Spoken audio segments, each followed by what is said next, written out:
Hi everyone, I'm back again vlogging and this time we are going to Manila. So I'm so excited.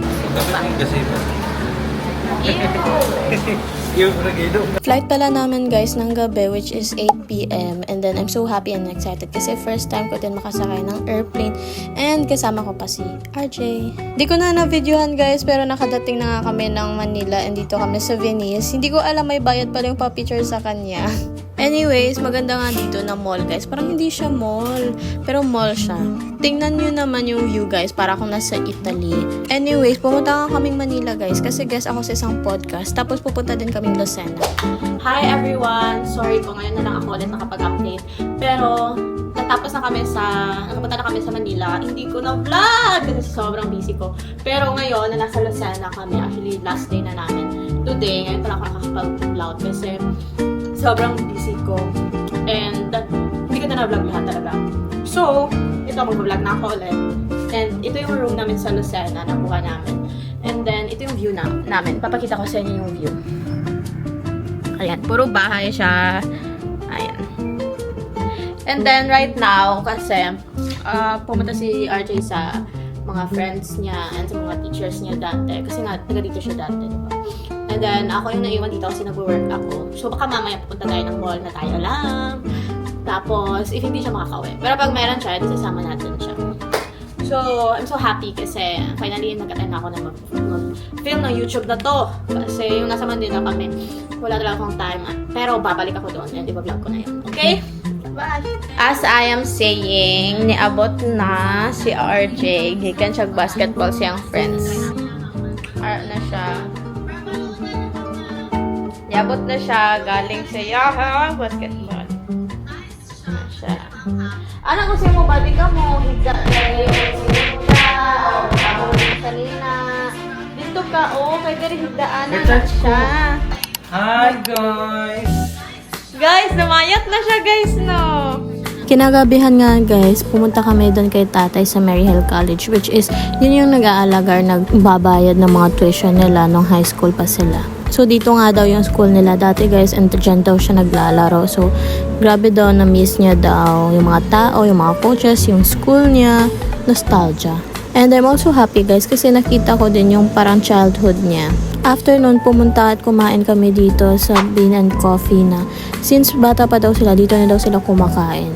And ang lalaki ng mga servings nila dito guys. Actually, hindi ko din naubos yung akin. After namin kumain guys, is umuwi na kami. Hinatid namin si tatay sa bahay niya. And pagdating namin dun, grabe, sobrang dami niyang alagang pusa. And actually, meron din siyang mga adopted na mga dogs which is galing pa sa ibang bansa. Pagkabukas guys, is kailangan na namin mag-empake kasi uuwi na kami. Breakfast namin kay flight na mauwi niya.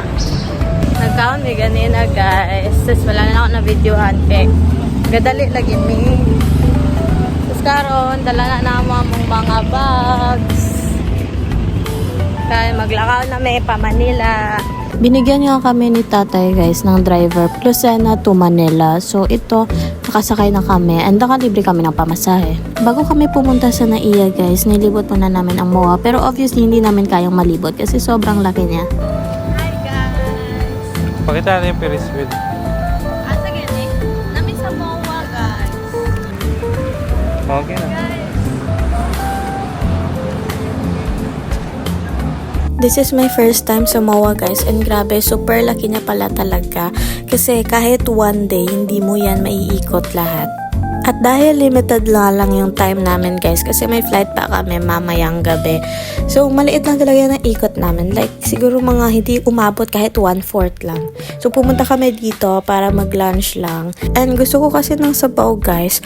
So dito namin napili dito sa parang Japanese na restaurant na may nagluluto sa harap. In-order ko yung syempre yung sabaw and then kay RJ is rice meal sa kanya. Yan pala yung in-order ko guys. Akala ko spicy siya pero hindi naman masyado. Anyways, hindi ko masyado bet yung ramen nila pero I would rate it 7 out of 10. Pagbalik namin sa parking guys, super lakas ng ulan kaya wala kaming choice kundi napasa talaga kami. Standing on the highest ledge, right on the world's most windy edge. And they keep your breath. Pero I actually didn't mind it guys kasi favorite ko talaga magbabasa sa ulan o maligo sa ulan. Dumating na nga kami sa Naiya guys and nawala na din yung ulan and goodbye na kami kay kuya and super dami ditong tao sa mga international flight. Dumating kami ng 1 p.m. pero yung flight talaga namin is mga 5 p.m. pa. So ang dami naming time so nagmerenda muna kami dito and all. Ito na yung pinaka-sad part guys, pauwi na kami, hindi pa ako ready, naiiyak pa ako. Pero no choice tayo kasi flight na natin eh. So dapat magla-landing kami ng 7 p.m. guys. So natutulog muna kami dyan. And meron pala silang palaro dito sa loob ng airplane. The every passenger here in front of us zone B is commonly associated with Davao. Congratulations, the correct answer is Dorian. That includes all fun games and congratulations on the winners. Well, it's already helping them from the conference. 7 p.m. nakauwi na kami dito sa Jansan. It's a bittersweet moment for me kasi happy ako na safe kami pero sadden ako kasi nakauwi na din kami. Actually, thank you so much guys sa pag-watch nito and I will really cherish this moment and this memory. Thank you so much.